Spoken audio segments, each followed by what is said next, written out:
Alright mga karebo. So tatanggalin natin ngayon itong nasa gilid para may access tayo dito sa may mga ano diyan eh. May mga bolt diyan eh na kailangan natin tanggalin. Tanggal na. Kaya lang siya may hook dahil dito tsaka ito kailangan lang hugutin pababa. Hugutin. Tapos ito medyo nakakalso siya dito. Merong mga fuse ng mga nandirito. Tanggalin muna natin ano, sa electrical. Tatanggalin din. Kasi yung dito drain tube lang to eh. Bale 4 yung drain tube niya sa dalawa, tas meron pa dun sa kabila. Gagawa kami ngayon ng harness pang support lang dito.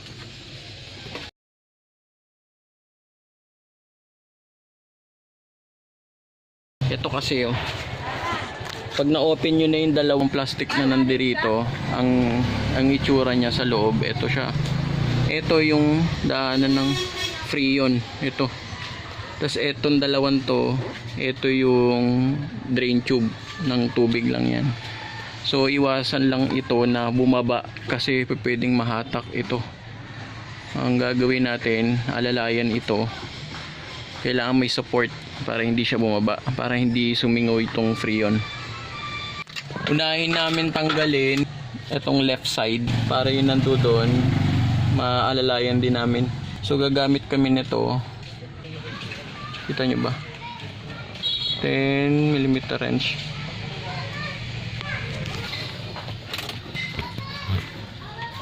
Masakit.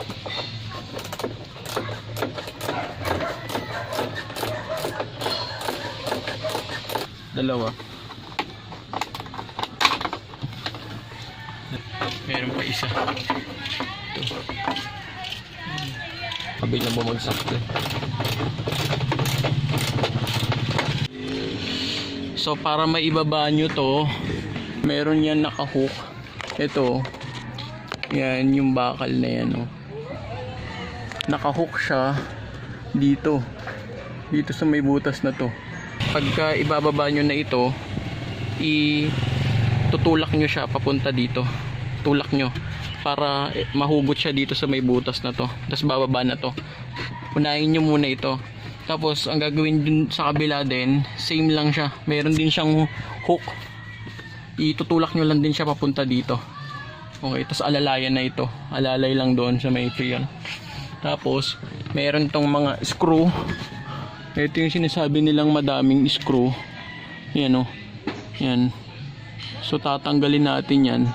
Pali paikot yan eh. Hanggang dito yan. Yan o. Yan. So yan siya. Tanggalin na natin. Gamit tayo ng maliit na screw para magkasya dito sa mga to. May access tayo dito. Kasi hindi ka kasya mahabang. Ayan o. Pag malaki ang ginamit, hindi kaya. So ayan na po siya. Natanggal na namin yung mga tornilyong iba. Ito po ang pinaka challenging na pagtanggal. So ayan o. Kasi sobrang liit lang, as in ang space na yan. So yun na. Ay naitanggal na namin yung pinaka cover nya. Tapos ito para matanggal nyo tong fan, meron siyang 4 na tornilyo, 1, 2, 3, 4. Baka makaligtaan nyo rin, meron din palang screw dito sa may likod ng on off, meron pang 2 screw. Kung bibilangin natin lahat-lahat. So lahat-lahat nung mga tornilyo, 21 pieces nitong tornilyo ang tatanggalin nyo. So kung makikita ninyo, ayan, nakaalalay kami, ayan, inalalayan na lang namin. Kung makikita ninyo para hindi lang siya bumagsak. Yung isa kasing dynamo, yung motor niya na nandun sa kabila, yun ang di na gumagana. As in yung fan dito na lang sa left side na lang. Dun sa kabila wala nang fan. Kaya titignan natin kung mapapagana pa natin yung motor. So checkin muna natin, linisin muna lahat. Itong fan at saka itong dynamo, yung loob lilinisin din pagkalas pala ng dynamo dito, para matanggal nyo tong dynamo dito sa fan, meron dyan makikitang, ayun o, makikita nyo yan, yun o. Kailangan matanggal nyo muna yan bago nyo mahugot itong pinaka dynamo. Ang ginamit namin pantanggal dyan is ito, ayan o.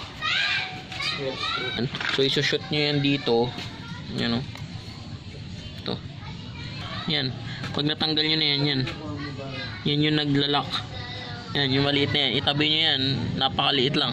Baka mawala. Ito yung, ito yung kabubukas lang namin na isang dynamo. Kung makikita nyo yung loob, yan, silipin nyo. Kung kukut-kutin mo nga siya ng, ng bakali, o, tingnan mo. Yan, o. O. Yan na siya. As in, sobrang daming dumi. Ito ang use ng Loctite. So, tinutunaw niya kasi yung mga grease. Kita nyo yun.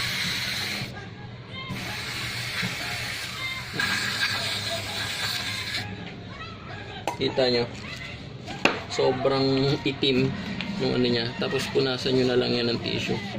Yan. Oh. Ganyan siya kaitim. Okay na. Lumilinis na siya. Diba? So susubukan din namin ayusin tong mga ayusin din namin to. Yung mga gilid kasi halos sira na, kaya kumakalas na dun mismo sa So gagawin namin, kakabitan namin yung mga etong mga gilid, kakabitan namin ito. So ang ginawa namin, since nasira na talaga yung mga gilid niya, o makikita nyo, dinikitan na lang namin to ng plastic. Yan. Tapos binutasan din namin. Binutasan namin tong mismong plastic na to. Yan o. Nakikita nyo, binutasan namin. Ito. Nagbutas na lang kami dito. Yan o. Butas. Tapos ginawa namin dyan, kinabitan namin ng screw. Tapos may nuts yan dito sa ilalim. Yan o. Yan. So para ang mangyayari, hindi na siya gagalaw, hindi na lalabas yan. Talagang fix na siya. Pwede nyo siyang sikipan. Yan o. Ito. Pwede nyo siyang sikipan yung nuts para mas mahigpit siya. So lahat yan, kakabitan namin yan lahat. Ganun. Same lang. Same procedure. Okay. Pag walang butas. Ganito siya, oh. Yung kanina, wala pang butas. Di pa namin nabubutasan. So ito na yung mga nabutasan na namin. Yan. Tapos, yung kabit nyo muna. Kailangan kabit nyo muna to. Pasok nyo muna. Kailangan makuha nyo muna yung tamang lapat kagaya nito. Yan. Tapos tsaka nyo lagyan ng ng markings. Lagyan nyo ng pintura. Ganun, no. O di kaya ballpen. Kung pwede ballpen. Kasi ballpen. Yan. Tapos pag nakuha nyo na, yan. Butasan nyo na to. Oh. So, ganito na siya. So, after namin siya mabutasan ng soldering iron, ganito siya.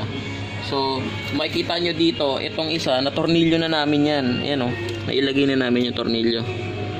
Kaya itong isa, kung makikita nyo dito, ito, hindi pa to natutornilyo.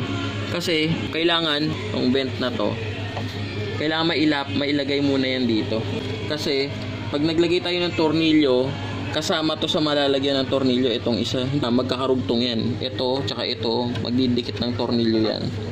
Ito yung tornilyo na ginagamit namin. Ayan o. Nakikita niyo yan. Yan. May nuts yan.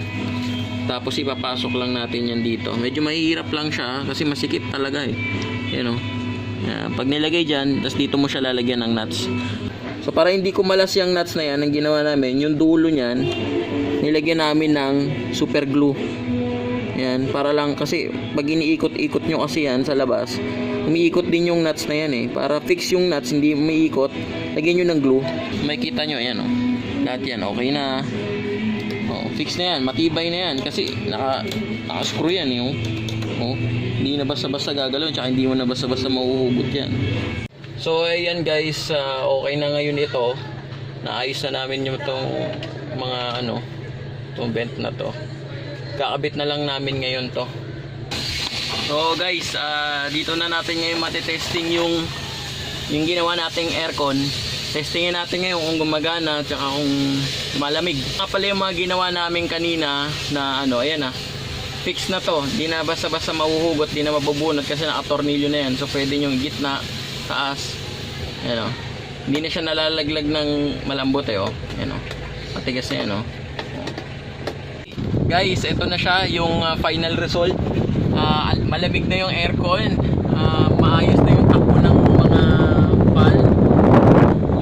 Lalo na yung motor. Ito yung hindi na gumagana ng motor. Okay na siya. Tapos ito inayos na rin namin to. Ito permanent na to, fix na yan. Hindi nyo na basta-basta mabubunot. Yan, hindi na basta-basta mabubunot yan. Kasi yan o, makikita nyo, paturnin nyo na yung lahat. Pinakita namin din yun kung paano ginawa. So yan, hindi na siya basta-basta nalalaglag. So kahit saan mo siya i-position, yan. Okay na. Diba? Hindi na basta-basta nalalaglag. At saka maganda yan kasi hindi na siya nahuhugot. Tsaka pantay-pantay na siya yun. Yan o. Tapos inayos na rin namin yung mga blades. Yan. So